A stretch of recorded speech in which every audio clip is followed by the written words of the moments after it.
Namasté à vous, chers amis téléspirituels de Aksharam International TV. Nous sommes une fois encore à notre rendez-vous habituel, rendez-vous de partage de connaissances, partage d'expériences. J'estime que s'il y a quelque chose que l'humanité devrait laisser à la génération à venir, aux générations postérieures, je pense que la plus belle chose qu'on pourrait laisser en héritage, c'est justement la connaissance. La connaissance et la science, c'est-à-dire que je pourrais tout simplement dire la science et la technologie. Et lorsque nous parlons de la science et de la technologie, c'est justement l'application d'un certain niveau de connaissance. Qu'est-ce que vous connaissez? De quoi avez-vous fait l'expérience? Et qu'est-ce que vous avez, disons, expérimenté pour pouvoir donc concrétiser et manifester cela dans le monde d'ici-bas? Parce qu'aujourd'hui, nous héritons de ce qui, en fait, a été de la science d'hier. Nous héritons de ce qui a été la technologie d'hier. Ne voyez pas surtout la technologie dans son aspect, disons, uniquement matériel. Toute technologie est d'abord intérieure avant d'être extérieure. Et j'aborde cette émission comme ça parce que je voulais tout simplement que nous communiquions au sujet de ce qui désormais est notre, je vais dire quoi, notre pan de travail. Je voulais parler donc de l'éducation de l'enfant, la cérémonie de sortie de l'enfant que nous avons commencé depuis peu. Et au-delà de l'aspect cérémonie, au-delà de l'aspect rite, c'est devenu une forme d'éducation que nous sommes en train de laisser donc à la génération postérieure. De toutes les façons, pendant que nous sommes là et que nous sommes en train d'accueillir la nouvelle génération, voilà ce que nous estimons qu'on peut laisser de bien. L'enfant, un cadeau du ciel pour la terre. Voilà le thème sur lequel je souhaite échanger avec vous. L'enfant, un cadeau du ciel pour la terre. C'est vrai que nous sommes tous parents et nous avons vu des enfants naître, nous avons vu des enfants grandir et peut-être nous avons vu également des enfants mourir. Et c'est lorsque la mort vient récupérer quelqu'un dans notre cercle familial ou dans notre cercle d'amitié, que je sois enfant ou disons, je vais dire, ou adulte ou vieillard, de toutes les façons, quel que soit l'âge de la personne, il y a toujours une enfance en lui ou en elle. Et c'est justement lorsque nous parlons de l'enfant, on s'adresse tout simplement à cet état d'innocence en toute personne, au-delà donc de l'aspect bébé. Mais pour le moment, pour la compréhension donc de l'échange, je peux dire que nous allons d'abord focaliser notre attention sur le fait que un enfant est un bébé.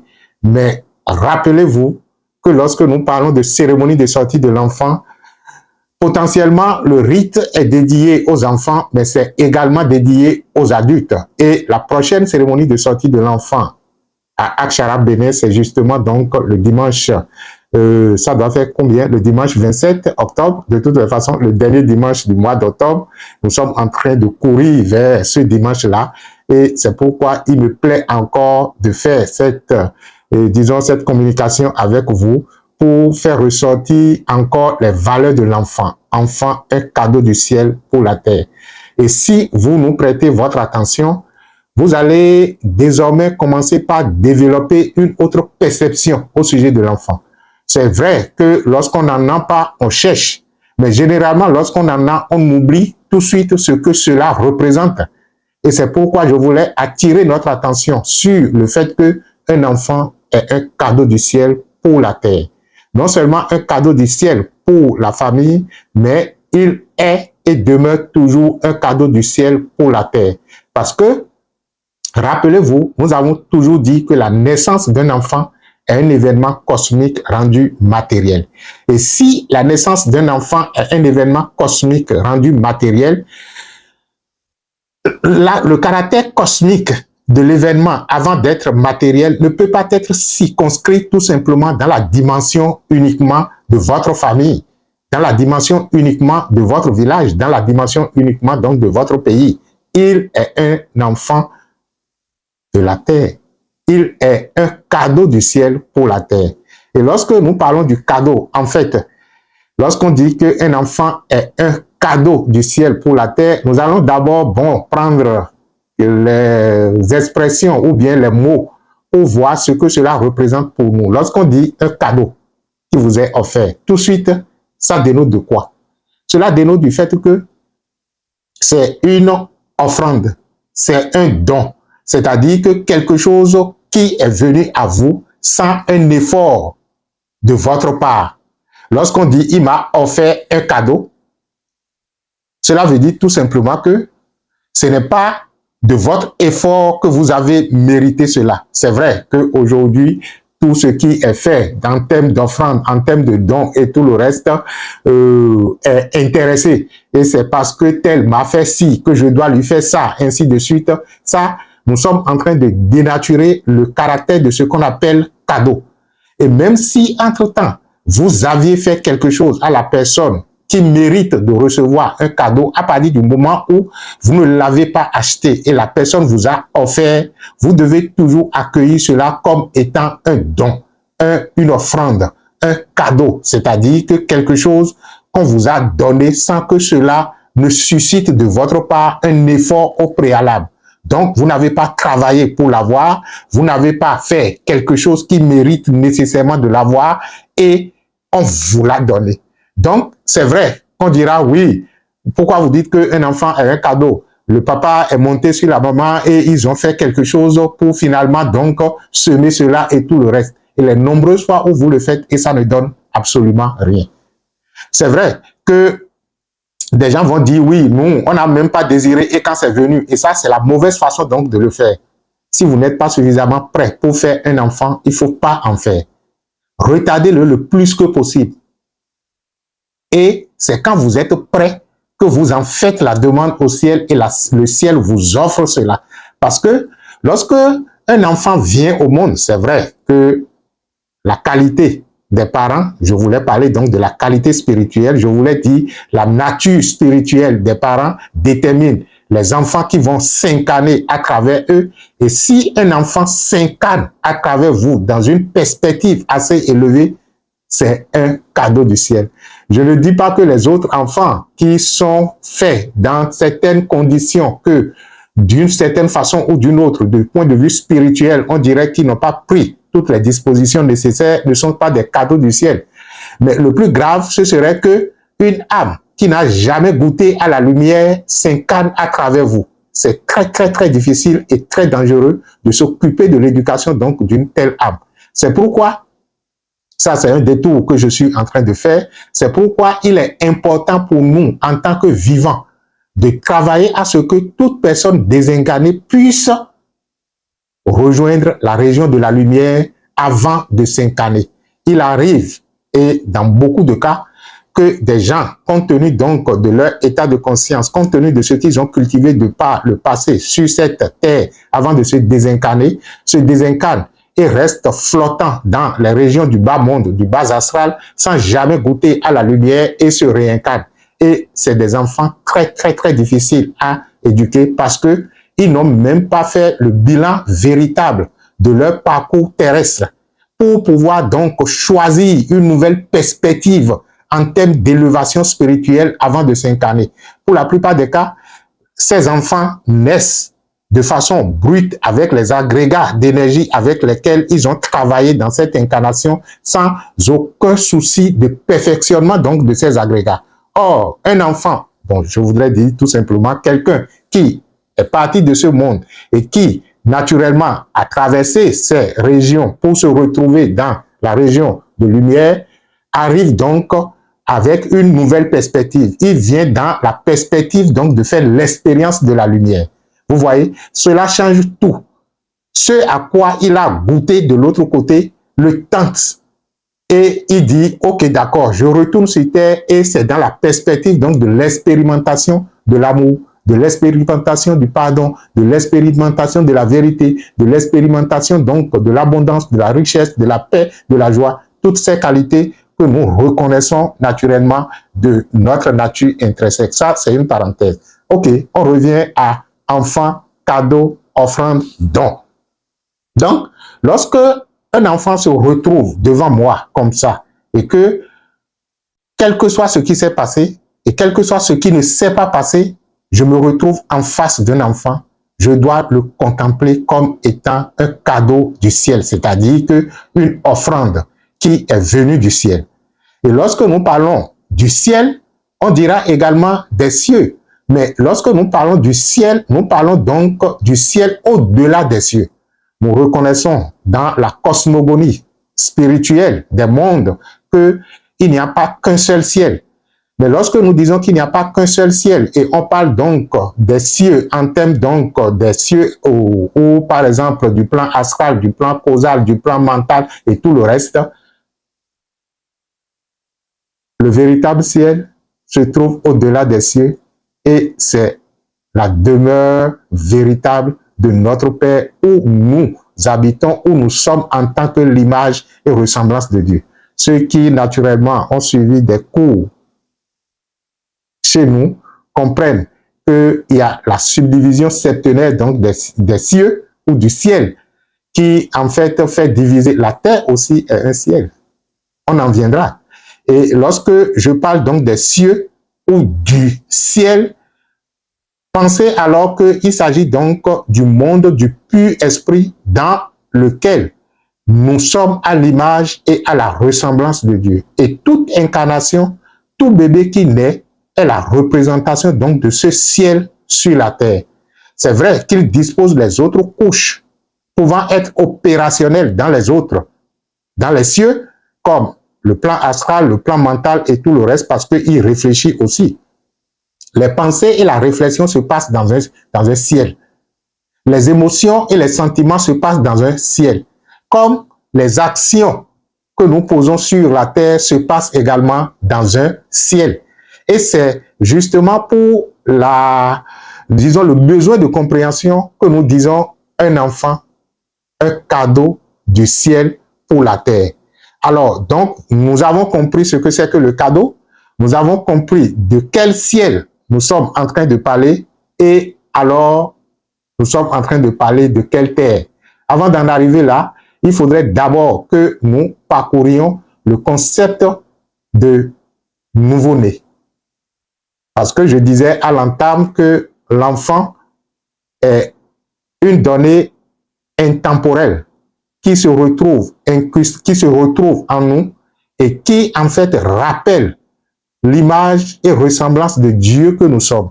Et on parle de l'enfant parce que lorsque le bébé est devant nous, lorsque les enfants sont encore à un certain âge, la façon dont ils se comportent rappelle un peu ce que c'est qu'un initié, ce que c'est que celui qui a goûté à ce ciel-là, ce qui c'est que celui qui, de ce ciel, est en train d'expérimenter ses attributs sur la terre. Et c'est pourquoi, justement, l'autre disait, laissez venir à moi les petits enfants. Il ne parlait pas des nouveaux-nés, il parlait tout simplement de ceux qui, sur terre, se souviennent de leurs attributs célestes, qui se comportent naturellement comme des enfants. L'autre disait à son disciple, quand on lui demandait ce que c'est que l'illumination, le disciple demandait donc au maître, « Maître, c'est quoi une illumination ?» Et puisqu'il est souvent difficile de définir ce que c'est qu'une illumination, ce que c'est qu'un être illuminé, le maître, par exemple, a trouvé un groupe d'enfants en train de s'amuser et il a commencé tout simplement par s'amuser avec les petits-enfants. Le disciple dit, « Maître, je t'ai demandé ce que c'est qu'une illumination. Comment vit un illuminé? Et tu t'es mis à t'amuser avec les petits-enfants. » Il dit, « Justement, je suis en train de te répondre. Être illuminé, c'est être enfant consciemment. C'est-à-dire, un enfant qui se sait être enfant est un être illuminé. Et c'est ce à quoi tout le chemin spirituel nous appelle. Rappelez-vous que vous êtes un enfant. Et dès lors qu'on se souvient qu'on est un enfant, qu'on est un enfant, regardez le sourire d'un enfant. Regardez le visage d'un enfant. Regardez comment les enfants se comportent si, entre-temps, les adultes ne commencent pas à les corrompre. Alors, donc, nous parlons du bébé. Lorsqu'on dit un bébé, ça rappelle tout simplement nouveau-né. Et lorsque on dit nouveau-né, il y a quoi dans nouveau-né? Dans nouveau-né, nous avons la version nouvelle de quelque chose, le neuf. Et lorsque vous voyez un enfant dans son berceau, un enfant dans la main de sa maman, ça rappelle quoi? Du neuf. Il est neuf. C'est nouvellement venu. C'est pourquoi le terme nouveau-né semble être bien accordé donc au caractère de l'enfant. Mais généralement, lorsque nous disons nouveau-né, est-ce que notre perception, notre imagination, notre sentiment accompagne ce que nous appelons le nouveau-né? Seul le ciel peut faire naître de nouveau. Lorsque quelque chose est produite pas du ciel, pas du monde parfait, mais du monde des humains, cela comporte toujours des agrégats d'une ancienne énergie. Mais lorsque c'est neuf et c'est venu des cieux, c'est venu du ciel, je voulais dire, c'est nouveau, c'est nouvellement né, c'est neuf. Et lorsque l'autre disait qu'on ne peut mettre du vin nouveau dans de vieilles outres, ou je ne sais pas, je voudrais dire tout simplement dans de vieilles jarres, vous comprenez de quoi il s'agit. C'est-à-dire que ce qui est neuf doit être accueilli dans une conscience neuve. Et c'est justement ce à quoi les enfants nous invitent.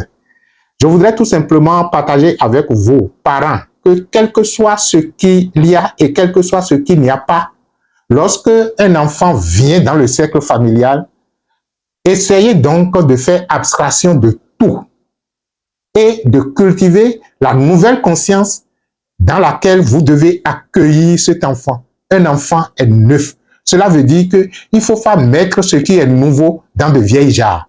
Nettoyer la jarre.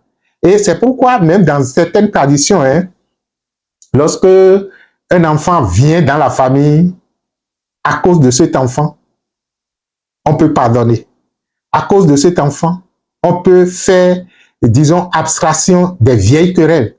À cause de cet enfant, on peut se sacrifier, on peut sacrifier une partie de soi pour ne serait-ce que le bien-être d'un enfant. Et vous allez constater, pour ceux qui ont des couples souvent tendus, qu'à des moments donnés, lorsque ça ne va pas dans le couple, les enfants commencent par chauffer. Les enfants souffrent, tout simplement parce que leur corps, leur émotion, disons, je vais dire, leur corps physique et spirituel, nouvellement conçu, qui est dans le monde, aussi bien spirituel que matériel, veut bien sûr avoir un réceptacle neuf. Alors, nettoyer l'environnement, aussi bien physiquement que spirituellement, pour pouvoir accueillir l'enfant dans sa, disons, dans sa naissance.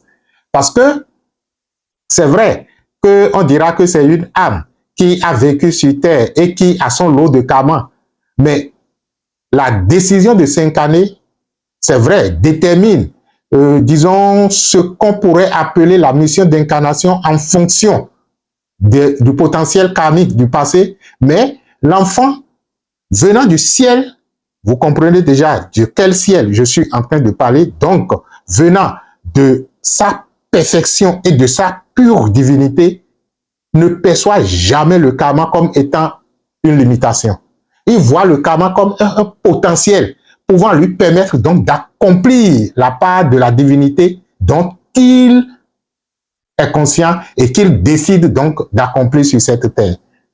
Alors, lorsque on voit la chose dans cette perspective, vous comprenez alors que lorsque nous parlons de l'enfant en tant que cadeau du ciel pour la terre, il ne s'agit pas de la terre telle que les humains l'ont conçue aujourd'hui où les différents, je vais dire les différents composants ou bien les différentes composantes de la terre se retrouvent dans une, je vais dire quoi, dans une diversification séparée. il s'agit d'une terre vue de l'intérieur. C'est vrai qu'il y a un certain courant philosophique dit de nouvel âge qui naturellement parle déjà de nouvelle terre. Et lorsque ce courant philosophique parle de nouvelle terre, il s'agit donc de la terre vue de l'intérieur où les choses se retrouvent dans une dynamique d'unité, c'est-à-dire que l'unité diversifiée, l'unité polyforme, l'unité en train de faire l'expérience de sa propre diversification pour se sentir être l'unité infinie et illimitée. La terre, c'est vrai, est matérielle, mais elle est d'abord et avant tout un environnement spirituel. Dans la cosmogonie des mondes, lorsque on veut parler du plan physique, on dira c'est le premier ciel. C'est le premier ciel à partir donc de la densification la plus lourde, ou je vais dire, ou du moins à partir donc du niveau le plus dense de la matière. Et lorsque on parcourt la matière dans sa densification, c'est-à-dire du niveau le plus lourd en matière de densification vers le niveau le plus subtil, on dira alors que la Terre constitue le premier ciel et le plan astral ou le plan déjà éthérique constitue le second ciel, ce qui fait que le niveau de la matière, je voudrais donc parler donc de la fréquence de la matière, se subtilise de plus en plus au fur et à mesure que l'on poursuit son chemin du plus dense vers le plus subtil, pour finalement aller dans une région, on pourrait donc dire que la matière n'existe pas. Vous voyez? Donc, de la région où la matière semble être absente, la matière est engendrée en tant que substance, et cette substance a été fécondée pour donner ce qu'on pourrait appeler l'enfant Christ ou l'enfant Jésus, qui naturellement se décide d'être opérationnel dans les différents plans en densifiant au fur et à mesure sa fréquence pour alors former des corps successifs pouvant donc être opérationnels dans chaque plan, disons dans chaque plan d'action. Ce qui fait que lorsque l'enfant vient jusqu'à ce monde, c'est en fait un privilège assez élevé qui est accordé à une âme, à une image et ressemblance de Dieu, de pouvoir être opérationnel à travers un corps dans le niveau le plus dense de la matière. Et il paraîtrait que c'est un privilège dont nous bénéficions et que les anges sont même jaloux de nous parce que nous pouvons donc pas se manifester et avoir un corps matériel. C'est pourquoi justement, lorsque un enfant vient au monde et que vous ne lui faites pas tous les rites nécessaires, lorsque l'enfant ne subit pas dans une certaine tradition tout ce qui est rite, naturellement, l'enfant pouvait voir son corps se posséder par telle ou telle entité parce que dans le monde intérieur, lorsque les entités n'ont pas la possibilité d'avoir de corps dans la dimension physique, ils cherchent alors les corps les plus faibles en termes d'énergie spirituelle à posséder. Et vous ne pouvez pas savoir jusqu'à quel point les êtres humains sont possédés sur la terre.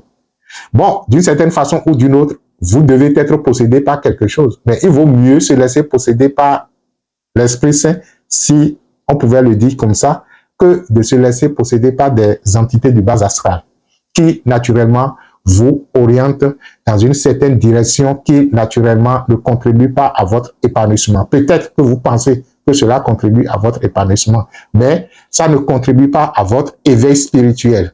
Encore que c'est justement que cela, d'une certaine façon ou d'une autre, va vous mettre dans un environnement, dans une fréquence de souffrance qui va susciter en vous l'éveil. En cela, rien n'est bon, rien n'est mauvais.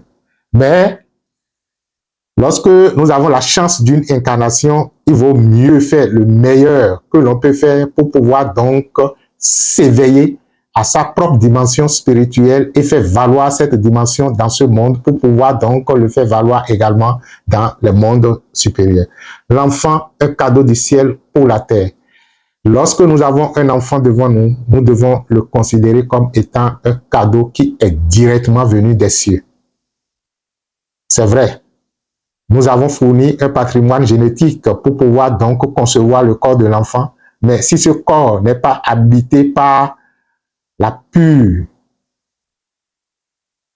pureté transcendantale de l'être, si ce corps n'est pas habité par une âme, bon, par un esprit pur, je vous l'ai dit, si ce corps n'est pas habité par la vie, tout simplement, ça ne servirait naturellement à rien du tout. Et lorsque nous avons l'enfant frêle, fragile, dans la main comme ça, nous le regardons comme étant un cadeau venu du ciel. C'est comme si nous n'avons fourni aucun effort et que cela nous est donné. Et c'est justement parce que c'est un cadeau que nous devons l'entretenir. Et je sais que la plupart des parents, sauf ceux qui ne se donnent pas ce nom, s'occupent véritablement donc de leur enfant. S'il y a quelque chose qui est cher aux êtres humains sur cette terre, c'est justement leur enfant. Et après, ils parleront donc de leur richesse. L'enfant est un cadeau du ciel pour la terre. C'est pourquoi nous vous invitons à opérer les rites nécessaires pour votre enfant et nous faisons la cérémonie de sortie de l'enfant. Nous corrigeons l'enterrement des placentas. On a fait assez d'émissions sur comment enterrer le placenta et nous aidons les gens à pouvoir donc corriger cela si cela n'a pas été bien fait parce que le placenta est le deuxième enfant.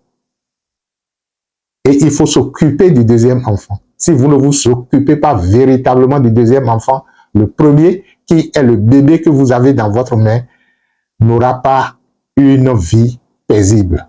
C'est pourquoi nous vous invitons donc à la cérémonie de sortie de l'enfant du dimanche prochain. Ça fait dimanche 27 octobre 2024. Cérémonie de sortie de l'enfant et rite de correction de placenta. Les enfants nés pas césariennes également sont pris en compte. Les enfants donnant les fesses, nous promettons des émissions sur, on a fait déjà des émissions sur l'enfant né pas césarienne. Nous promettons des émissions sur les enfants qui donnent les fesses, les enfants qui donnent le doigt, qui donnent la main, les enfants qui donnent les pieds et tout le reste pour décoder de point de vue métaphysique le sens de ces naissances et vous proposer naturellement, comme dans le cas des enfants nés pas césariennes, comment corriger ces dysfonctionnements énergétiques dont les signes se font sentir déjà à la naissance. Je vous remercie d'avoir été là et je vous invite à nous rejoindre le dimanche prochain sur Telegram. Si vous êtes à distance et en présentiel à Aksharam Benin, à notre centre qui est à Figlosé pour la cérémonie de sortie de l'enfant. Soit vous vous inscrivez là, vous voulez subir le rite, ou bien vous venez tout simplement assister gratuitement à la célébration de l'enfant. Cela vous permet donc de reconnaître l'enfant en vous et de commencer donc par travailler avec l'enfant. Et ceux qui l'ont déjà fait, c'est bien de le faire, mais c'est mieux toujours que l'éducation soit, disons, l'éducation de l'enfant soit soutenue par les dictats. Et généralement, lorsque je dis aux gens, faites sentir les dictats aux enfants, dites-leur ce qu'ils sont et tout le reste, et que là-dessus, et ça c'est le conseil du maître intérieur, à défaut donc de gâter certains, même s'il y a un seul dictat qui a de la résonance en vous, gardez ce dictat et commencez donc par vous identifier à ce dictat. Lorsque l'enfant commence par s'identifier à un dictat, cela commence donc par éveiller cette qualité en lui et il commence donc par se définir comme. Et puisque l'existence que nous menons est à la hauteur de la définition que nous nous sommes donnée, l'enfant commence donc par, ou l'adulte, la personne, je vous l'ai dit, commence donc par déployer une nouvelle attitude, une nouvelle habitude et d'abord une nouvelle croyance au sujet de lui-même. Et c'est à partir de la nouvelle croyance qu'il peut donc commencer par améliorer les choses. Je vous remercie d'avoir été là en tant qu'enfant, cadeau du ciel pour la terre. L'enfant est la pureté, l'enfant est l'innocence, l'enfant est la lumière du monde. Tel est désormais notre slogan pour le rite de la cérémonie de sortie de l'enfant et correction du placenta et rites associés. Merci et que les bénédictions soient.